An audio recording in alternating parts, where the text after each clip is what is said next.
Hello everyone, welcome to What If Issei Awakened Unlimited Blade Works movie. Before we start, please go support Alessandro Gonzalez 54 for writing that awesome fanfic. This is the translated version I made. There will be some mistake in character's gender, but of course Issei is a male. Even if destiny is already written, I will change it for a better one, was the word of a brown-haired boy who was in front of a redhead. Prologue. You could see a beautiful red-haired woman completely on her knees, while next to her there was a large group of women. Long-haired violet hair was next to a beautiful light blue-haired girl, a white-haired girl next to a black-haired girl with great attributes. Both were hugging tightly while tears were noticed in their eyes. The other was a blonde with green eyes who was being hugged by a black-haired girl with great attributes next to a blonde girl. Then there was also a beautiful woman with silver hair and light blue eyes on her knees while she was crying, while two girls, a brunette with pigtails and a blue-haired girl with a sword, were hugging. And finally there was the redhead with green eyes who was on her knees while she was clenching her fists tightly. While in front of them was a huge colossal black dragon with red eyes and huge horns on its head, while it was charging a magic attack. At that moment, a brown-haired boy appeared in front of her, holding a bow in his hand, while his back was to the redhead. She, like the rest of the girls, was looking at the brown-haired boy, who simply turns his face a little and gives her a warm smile while he begins to advance towards the powerful black dragon, while the other girls were yelling at him not to go. While tears were coming out of his eyes, he just kept going forward, where he was a few centimeters away from the powerful dragon that was staring at him. While he still had a magic attack, he charged. The redhead was just looking at him, while the brunette released a wave of power from his body. Then they all began to listen to a song. Am the bone of my sword, steel is my body and fire is my blood, have created over 1,000 blades, unknown to death nor known to life, have withstood pain to create many weapons, yet those hands will never hold anything. So as I pray, unlimited blade works. So, as I pray, the unlimited blade works. At that the chestnut tree stretches out its hand, where the whole place begins to destroy, where an enormous brightness covered the place. In that, they all appear in a deserted place that was full of swords, while several gigantic cranks appeared behind them, where they could still see how the dragon looked at the brown-haired man who made two black and white swords appear. The redhead looked at the brown-haired boy, the one who had always helped her, and who had always given his heart to her and helped him from the beginning, was there again to save her again, just like the rest of the girls who had fallen in love with him, while they looked at the back of that boy who had always helped her since the day they met. Why does he do so much for her? Why does he still strive for her? Does he deserve that love that he is giving her, the one who always helped them all without even asking for anything in return? She just wanted to know why he helped them so much. She just cursed herself for being weak and watched as the brown-haired boy was preparing to launch himself at the enormous beast while wielding both swords. And then the brown-haired boy begins to run towards the powerless dragon, who only gives a huge roar and launches a powerful attack towards the brown-haired boy, who did not stop his run towards that beast while the girls shouted the boy's name. Why? She said again while she saw the brown-haired boy who was about to be consumed by the power of the enormous dragon Issei. She shouted, while a huge glow covered the whole place. Kuoh Academy. The prestigious Kuoh Academy, an academy that recently became coeducational, would accept men in the academy. But the academy Kuoh, most of the men only Ivan to the academy for one purpose, and it was to have a girlfriend, or the other was to have a harem for the most virgins and perverts of the city. This is something very normal for most of the perverts. While at the entrance you could see a beautiful red-haired girl with green eyes and a great body that was amazing was at the door of the academy. They are beautiful. He was at the door of the academy.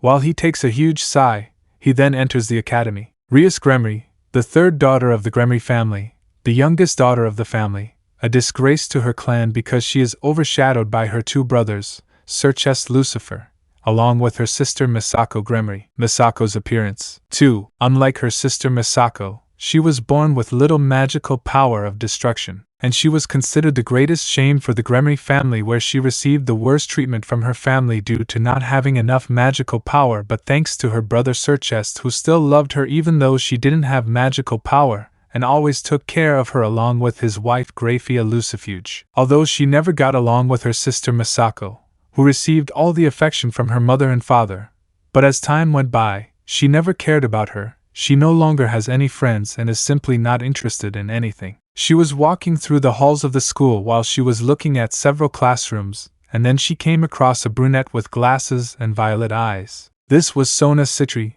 Rias's ex-friend, who simply watched Rias walk past and continued on her way to. The redhead didn't care and went to her living room 3. Where she entered there she saw her best friend and queen of her entourage. This was a woman with long black hair, violet eyes, and a huge ponytail that went down to her waist and a radiant smile. Akino Himejima, her queen and best friend for several years now. The redhead starts walking until she sits next to the black-haired girl. Era hello Rias, the Asabac girl greeted her best friend. Hello Akino, the redhead returned the greeting while they began to talk until classes begin. Now we can see a boy with brown hair and hazel eyes who was walking straight towards the Kuoh Academy. This was Hyoudou Issei, the younger brother of Sasuke Hyoudou and Ryu Hyoudou. Sasuke is the oldest of the Hyoudou brothers. She has a very affectionate personality with her brothers, especially with Issei, and besides being incredibly good with the rest of the people around her. Ryu Hyoudou is the middle brother. He is a boy with a very big ego and is incredibly proud. He does not have a good relationship with his brother Issei, but Hasai still loves him. The brother trio was walking straight towards the Kuoh Academy where they come across a redhead. Hello guys, greeted the redhead, while she had a huge smile on her face. Hello Bucho greeted both of Issei's older brothers. While he continued on his way, ignoring the redhead who passed by him without even paying attention to her. This was seen by both brothers and redhead, whose face then changed to an expression of sadness. You still haven't forgiven me, right? Was what the redhead said while she saw Issei walking towards the academy. Both brothers did not know what to say, they simply remained silent, feeling guilty for never having been with his brother when he was a child. With Issei, this one was already at the entrance of the Kuoh Academy where he sighs and begins to walk straight into the school, while several students ran to the side while others looked at them in fear. And the girls were a different case. They saw the brown-haired boy with eyes of hearts and love along with lust. But the brown-haired boy did not care about any of that and continued walking until he reached his classroom 2B. Wherever he is, he entered and quickly dodged 2 blows that were going directly in his direction. Wherever he is, he stayed behind both of them and then grabbed both of their heads and made them crash against himself. The chestnut tree just sighs in boredom as he sits at his desk and looks up at the sky. Another day in this hell, thought the brown-haired boy as he looked up at the sky. Chapter 1, Beginning/Friends? Issei-kun, shouted a female voice on the back of a 10-year-old brown-haired boy. The little brown-haired boy turned around to see a cute girl with black hair and violet eyes and a radiant smile. Yuma-chan, said the little boy happily, and then was hugged by the little girl. Issei-kun, I missed you so much, said the happy girl while she had a huge smile on her face, and Issei returned the hug. While they were both enjoying each other, a few minutes passed where both separated and began to walk around the place where they talked and played throughout the park where both, after several hours of play, both were lying on the grass of the plaza while they were enjoying each other's company. I had a lot of fun, Yuma-chan, said Issei while he had his arms behind his head. I had a lot of fun too, Issei-kun. Issei-kun? She said to the brown-haired boy who was looking at her. Yes, Yuma, the brown-haired man said to the black-haired wing. Issei-kun, what would I tell you? I'm not like, say, a human. Would you accept me for who I am? She asked the brown-haired man, who only saw this confused, and then he sits in Sespi and looks at her. What do you mean by that, Yuma-chan? Asked the brown-haired boy while he tilted his head to one side. Sighing, Issei-kun, I'm not a human, said the girl as she stood up and then unfolded 2 pairs of wings. But these wings were totally different from the wings of a common angel. These were black. Issei stood frozen for a moment, while looking at Yuma, where he then turned his face to the side and then received a hug from the brown-haired boy, which surprised her. You are incredible, Yuma-chan, Issei shouted happily while hugging the surprised girl. You are not afraid of me, Issei-kun? She asked him. Issei, for his part, moves a little to look directly into the eyes of the brunette. Why would I be afraid of you? You are my friend and we will always be friends, Yuma-chan, said the brown-haired boy happily while the black-haired girl smiled, also added the brown-haired boy. Besides that, she asked him, but then the brunette appeared behind her, and then began to touch the brunette's breasts, making the brunette blush. You also have very good breasts, said the brown-haired man while he kneaded the breasts of the brunette, who had a slight twitch in her eyebrow. Damn pervert! She yelled at him while slapping the brown-haired boy. It hurt, said the brown-haired man who was on the ground while his cheeks were red. Good heavens, you're still a pervert, she said while having both hands on her breasts, and then she broke into a smile. But you're my pervert, she thought while she watched as Issei was touching his cheeks, while in the distance you could see a girl with red hair wearing glasses. While next to her were the two brown-haired brothers watching this, and then they began to walk towards a certain destination, leaving the two friends playing happily. And so several weeks passed where both friends spent playing while Yuma told Issei about all the supernatural beings, the fight between the two celestial dragons, etc. It was another day in the city of Kuoh where you could see Issei getting up from his bed. While he was there, he then sat on the edge of it and rubbed his eyes and then gave a huge yawn and stood up. Then he went to the bathroom where he brushed his teeth, washed his face. After that he fixed his hair wherever he was. He went to the kitchen where he had breakfast with his parents and siblings, where he then went to the plaza where he saw Yuma, who was sitting on the bench. The brown-haired boy smiled as he started running towards her. "Yuma-chan!" The brown-haired boy shouted while the mentioned one turned to see the brown-haired boy who was running towards her, where he is just laughing. After that they both began to walk around the city where they went to the amusement park, bought one thing or another and ate. Then both Yuma and Issei gave each other several necklaces that said, "Together forever." And so the whole day passed where both were walking through the city, where then the whole sky turns violet, making Yuma become alert. "What's wrong, Yuma?" said the brown-haired boy while looking at the girl who stood in front of him and created a spear of light. "Issei back, this is dangerous," she said to the brown-haired boy while he stood behind her. At that point you start to hear footsteps.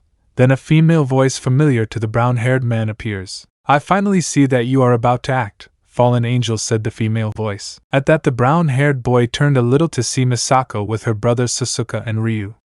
Both brothers were looking at the black-haired girl with evil eyes. "Issei-kun, stay away from her. She's dangerous," Sasuke ordered her brother who was behind her. The brown-haired boy just looks at her curiously while the black-haired girl was looking at both brothers seriously. "Tsk damn," she said while looking everywhere and realizing that she had no escape, whereas she just turns her face to see Issei's face, whereas she sees that he is worried about her, whereas she just smiled fondly at the brown-haired boy. "Issei, get out of there now," Ryu ordered him. In that Issei puts himself in front of Yuma, surprising the trio and Yuma. "No, I won't let them hurt Yuma-chan. She's my friend and I'll protect her," said the brown-haired boy with firmness in his voice, surprising both brothers and the redhead. While the redhead had a slight blush. "Baka, don't say those things right now," the black-haired girl said with a blush while looking to the side. "Issei-kun, you don't understand. She is a fallen angel who most likely wants to kill you. Now stay away from her and let us take care of it," was what the red-haired girl said. The brunette quickly glared at the girl, but before Issei could respond, she grabbed his arm. "Careful!" shouted Yuma while she knocked down Issei, where both managed to dodge a magical attack. Well, but look what we have here," said a male voice, where then the group turns to see a disgusting creature that had 2 heads, 3 eyes on each head, several arms, and on the lower part of its abdomen it had spider-like legs. The group was on guard while Ryu summoned a red and gold gauntlet along with several spikes, while Sasuke created several magic circles, while Yuma also created a spear of light. "Jojo, it seems that you are not messing around, he said. "Anyway, I'll eat you all the same," the demon shouted as they launched themselves at the boys. As the whole group launched their various attacks, Issei saw all of this in slow motion as the demon was close to them. Now we could see Issei and Yuma. Both were completely injured, while Yuma was bleeding from his abdomen, while Issei was crying, while his brothers and Misako were fighting against the demon who had some injuries. "Issei, go away," he said with difficulty while the brown-haired boy shook his head. "No, I won't leave you, Yuma-chan," said Issei while he was crying. While he is alone, he puts his hands on his cheeks while looking at the brown-haired. "Issei, thank you for being my friend and also being," she tried to say while she was crying, "being the first boy who truly loved me for who I am. I love you," she told him while giving the brown-haired boy a tender kiss on the lips. While he reciprocates, Yuma's hand falls to the ground while Issei separates, where he sees the brunette's face, where he sees that she had a slight smile on her face and then begins to disappear into particles of light. "Current, all!" a certain brown-haired boy shouted while he was lying in his bed, while he brought his hands to his face and realized that he was sweating. "That dream again," said Issei. At that, the brown-haired boy goes back to where he is, takes a necklace and looks at it for a few seconds, then stands up, puts on some slippers and goes out the window. While Issei was walking through the dark streets of the city of Kuoh, he came to a place where there was a tomb with the name Yuma Loved. Issei just stared at the tombstone for a few minutes while clenching his fists tightly. If only I were stronger at that moment I could have helped, the brown-haired man said to himself. While he looked at the grave and then looked at his hands where he opened them, where he saw the necklace and then put it on, and then turned around and started walking. While he was walking away in the cemetery, you could see a female figure with long black hair, violet eyes and great attributes, while a tear came out of her left eye. Issei, I am sorry, said the girl while looking at the back of the katana. The next day, another normal day had started at the Kuoh Academy, where we can see a red-haired girl sitting under a tree while she was eating a bento. While she was enjoying her bento, she quickly saw a brown-haired boy with hazel eyes pass by her, where they both exchanged glances. While the brown-haired boy passed by, the simple redhead sees the back of the brown-haired man, where he sees that he turns and goes straight to the bathrooms. While he is there, he sighs and goes back to eating his bento. Hello, Rias, a feminine voice very familiar to the redhead became present. What do you want now, Misako? She asked while looking at her sister who sits next to her. I want to know about the engagement, she asked her sister while she raises an eyebrow. Because you're interested in that, huh? Are you going to make fun of me because I didn't buy you? Did they lie to you with someone you don't love? Ria said to Misako, who just remained silent. I see, if that's what you wanted to ask. Well, I have to go. I have something to do, she said as she stood up and left, leaving Misako silent. While Rias was walking through the hallway, she bumps into someone, and they both fall to the ground. Ouch, watch where you're going, said the redhead while in front of her there was a brown-haired boy. That's what I was going to tell you, said the brown-haired man as he stood up and shook the dust off his clothes. Hey, help me. Don't stay there, she said to the brown-haired boy, who rolled his eyes while he held her hand. Then the redhead took her hands and stood up. Thank you, she thanked him while dusting herself off. No, that's why you have tomato hair, the brown-haired man mocked as he started to walk while the redhead had a tic. I heard she was going to complain, but when she saw the brown-haired boy, he was already in front of her. Hey, wait for me, she shouted while running towards the brown-haired boy. HM? Was what the brown-haired man said as he turned around and saw the redhead. The redhead was surprised because the brown-haired boy was looking directly into her eyes. Hey, what's your name? She asked him while the brown-haired boy looked at this curiously. Why would I tell you? Said the brunette. Besides, it's rude to ask the other person's name without introducing yourself first, said the brunette, bored while the redhead blushed, slightly embarrassed. Cough, I'm Rias Gremory. A pleasure? She asked the brown-haired boy, while his hand is this day. Issei Hyoudou, nice to meet you, the brown-haired boy said while he shook the girl's hand, and they both shook hands. Chapter 2, New Friend and Date. It's been several weeks since Issei met Rias Gremory, where you could say they have a strange friendship. Although for the brown-haired girl she is a girl who gives him several headaches because she did not stop bothering him, while he simply did not know why she was following him. For Rias Issei, he was simply a very strange boy, since the brown-haired boy did not even look at her body, something that hurt her feminine pride, thinking that she was not good enough for Issei. So whenever she is with him, she bothers him by pressing her breasts against his arms or even being on top of him, something that irritated the brown-haired boy a little. But Issei still didn't complain. Present, Rias could be seen walking straight towards the Kuoh Academy while a brunette was next to her. While she was looking at her king happy, something that she knows well because it is because of that brown-haired boy who also caught her attention. Era Rias, today you are happier because? Asked the brunette while looking at the redhead. Eh? What are you saying, Akino, said the redhead while looking at her queen. Now don't tell me you're happy to see that boy called Issei. Tell me, did you feel something in him? She asked while the redhead remained silent. No, Akino, I didn't feel any magical power in him, just like I didn't feel that he had a sacred gear in him. He's just a normal human, she said to the black-haired girl. Akino remained silent for a while she was thinking about what answer to give. But I still like being with him. He doesn't look at me like I'm a piece of meat, and I like him too, she said with a slight blush. Era laugh. Do you like that boy? Asked the brunette, while the redhead blushed more. What are you saying, Akino? The redhead said, blushing more while the black-haired girl smiled more. Fufu, well, if you don't like him, then you wouldn't mind if I were with him, and besides, I could corrupt him a little, she said while licking her lips and a blush adorned her cheek. Akino! The redhead shouted angrily while the black-haired girl just kept laughing more. With Issei. This one was lying under a tree that is in the back of the academy. While he simply did not care what was happening around him, he then heard several screams. Damn perverts!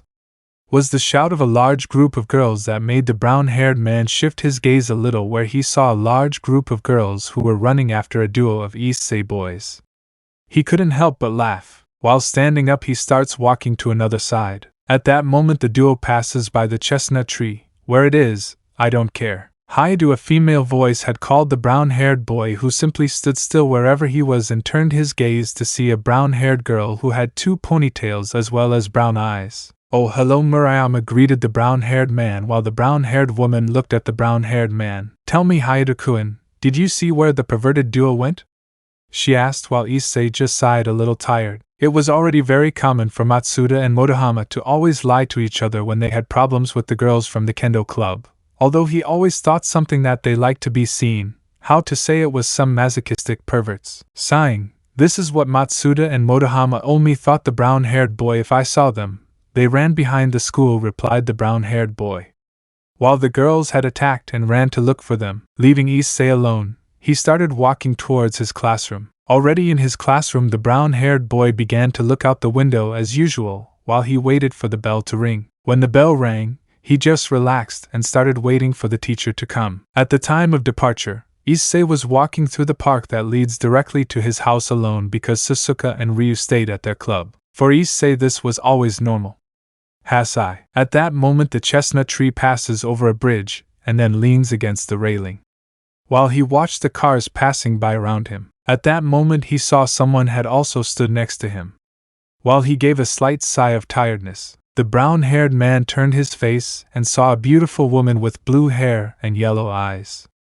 She had a great figure and was also tall and was wearing a secretary's suit. Issei, although strange as it may seem, felt a strange, very familiar aura emanating from the girl, making him feel a feeling of nostalgia. The girl, for her part, was deep in her thoughts, while the brown-haired boy simply saw the expression the girl had, and it reflected a touch of sadness, something that did not go unnoticed by the brown-haired boy. "Bad day, I guess?"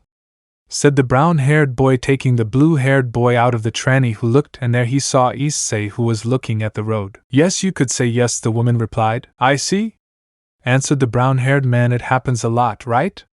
said the brown-haired man. "Hey, why do you say that?"